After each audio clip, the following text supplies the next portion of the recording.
一科嘅讀緊社工嘅，我記得。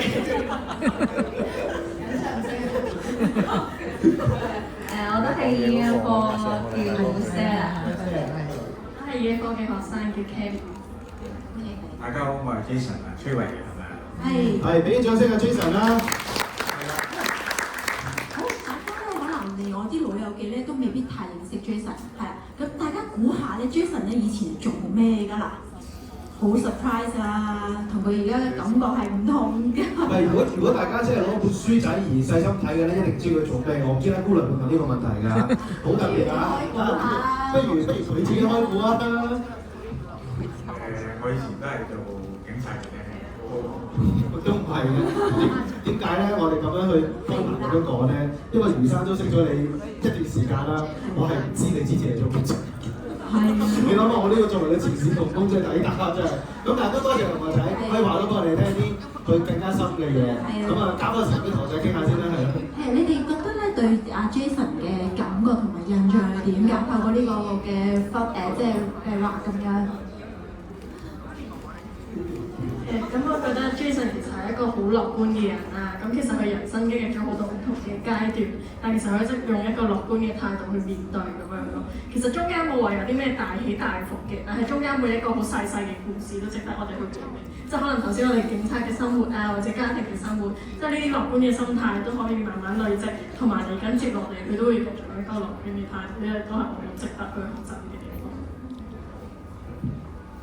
咁我最欣賞 Jason 嘅一點就係佢處事好淡然啦。咁因為其實佢當中都經歷過由一個可能普通嘅丈夫到成為一個照顧者，一個身份嘅轉變啦。咁我相信喺期間都有一啲適應上嘅困難嘅，但係 Jason 都唔會話覺得自己喺呢個過程入面好辛苦，而係佢好珍惜同佢老婆之間嘅相處。咁呢一點都係我覺得係好值得我哋學習，就係一個愛與陪伴啦，同埋都令我覺得好希望未來嘅另一半都可以有咁嘅特質。哇！咁快俾啲掌聲。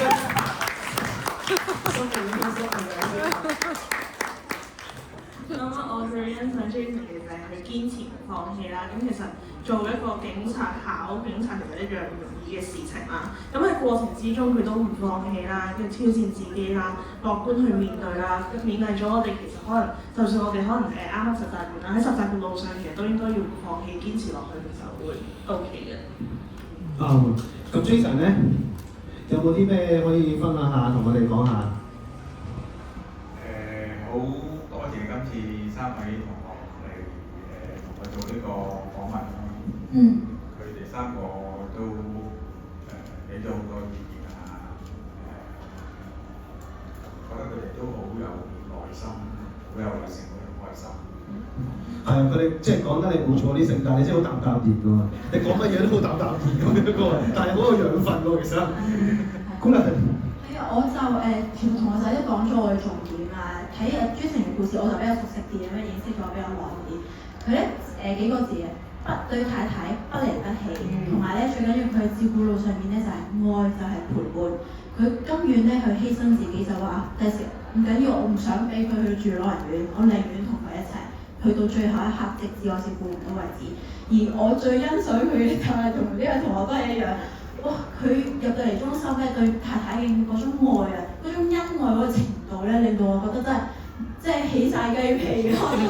哇！如果我嘅另外一半唔知啦，真係有咁咧，就真係我真係好幸福啦！咁但係好欣賞佢嘅，即係嗰種即係你哋上一代可能咧不離不棄嗰個夫婦之間嘅嗰個關係咧，令到我哋咧應該真係要好好學習。咁啊 Jason 咧，喺成個計劃裏面咧，你有冇啲咩令你最大嘅感受或者得獎咁樣啊？你無啦啦俾我邀請咗你參加呢個計劃喎，係啊，真係無啦啦㗎。得獎就好多㗎，不過都講唔到咁多啦。呢啲仲講我姐流，咁淡然咁樣，不過真係可以俾啲掌聲啊 Jason 啊，真係。